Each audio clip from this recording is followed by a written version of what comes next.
That second type of iman is what we call the iman of the three. This is actually what you believe in your heart. And this only God knows. So somebody could be legally speaking a Christian, legally speaking a Jew, legally speaking a Muslim. For all we know, the Christian's going to go to heaven, the Jew's going to go to heaven, and the Muslim's going to go to hell. Because only God knows what someone's faith actually is. But that doesn't mean that we erase the categories that actually give our communities body. I mean, imagine you have a Muslim community here. Muslim community means there's something about Muslims that's different than Christians, that's different from Jews. And if he's trying to erase all these boundaries because you say we don't know what true faith is, you've destroyed the very fabric of society. So in the Islamic tradition, there's a big difference between saying someone's a Catholic, which is a legal ruling. It means you're not Muslim. You've rejected Islam as a category. I have no idea what's going to happen to you in the afterlife. I don't know what's going to happen to me in the afterlife. But the fact that you're a Catholic and I'm a Muslim means that there's certain things we can't do. I can't marry you. You can't inherit from me. That doesn't mean that I can't buy something from you, that I can't sell something to you, that I don't care for you. And we have in the life of the Prophet tremendous examples of this. The Prophet is very interesting. Throughout his entire life in Medina, first of all, in Medina, he was responsible for adjudicating disputes between any two people, between Jews and Muslims, between polytheists and Muslims, between polytheists and Jews. But what does the Quran say? If they come to have you rule between them, فَحْكُمْ بَيْنَهُمْ بِالْعَدْلِ. Right? Rule between them by truth, by justice. The Prophet would, and sometimes he would actually, there's an interesting case when there's a Muslim named Ibn al-Ashar, and he said that there's a Jew who claimed that, a Jewish Arab who claimed that he owned some of this Muslim's land. And they went before the Prophet, and the Prophet asked the Muslim, do you have any evidence? He says, no, I own this land. And he asked the Jewish person to swear an oath that you own this land. The Jewish person swears, and the Prophet says, okay, the land is yours. You're prepared to swear an oath. He has no evidence.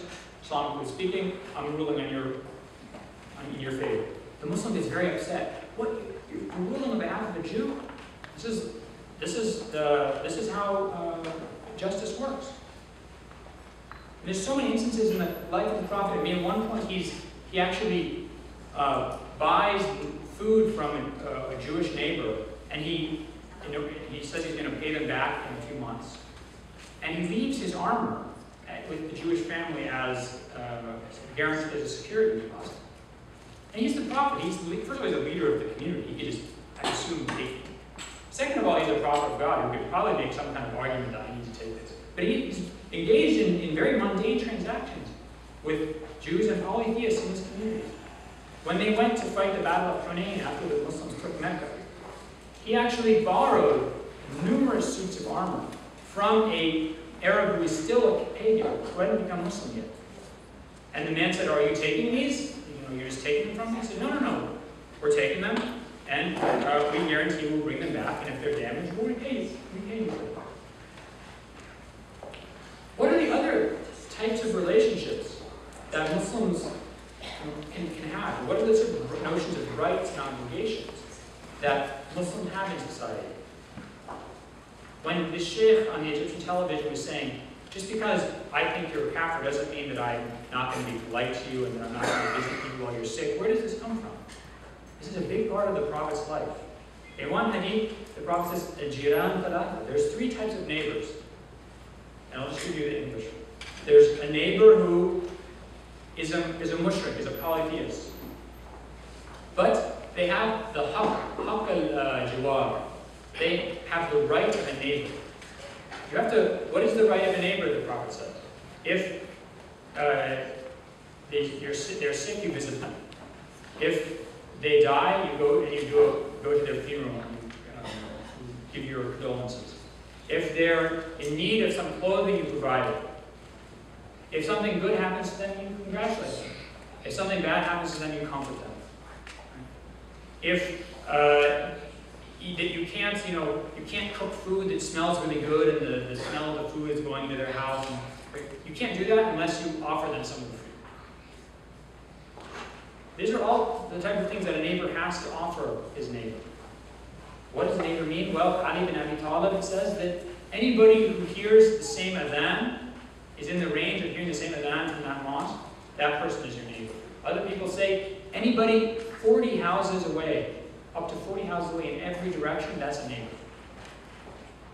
And as we saw from the life of the Prophet, even if you are not someone's neighbor, you still have agreements of contract, you have to respect their property, you have to respect their bodily integrity, you can't hurt them, right? You can't punch them, you can't go and take something from them.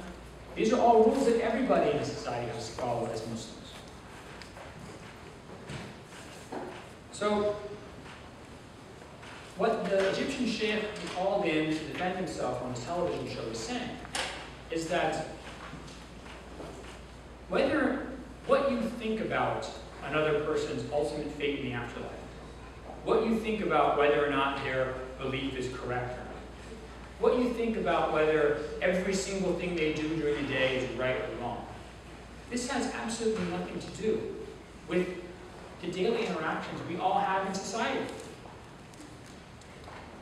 Personal interactions, commercial interactions. These are all governed by, for Muslims, very specific rules. Rules that apply to Muslims and non-Muslims. All those neighbors I talked about, it doesn't matter if they're Muslims or non-Muslims or Christians or polytheists or Buddhists or whatever, they still have those rights. And if you think about it in the United States, I'd say that's how things work here.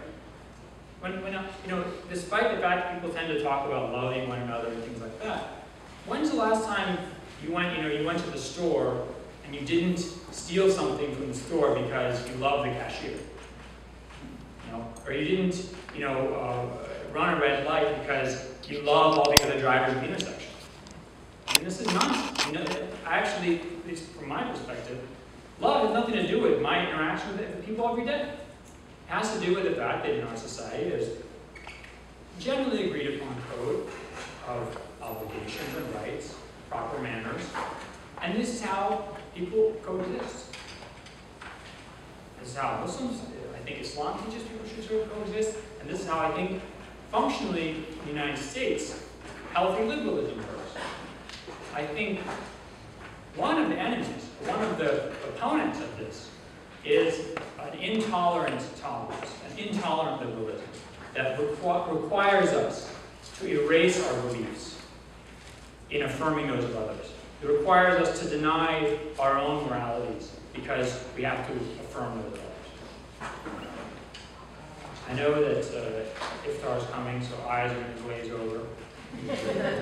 And I don't know if you want to have any questions or answers or anything, or later on. Okay.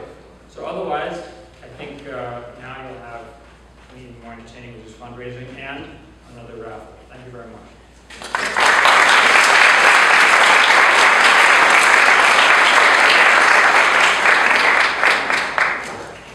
Thank you, Dr. Brown. It was a very interesting lecture on tolerance.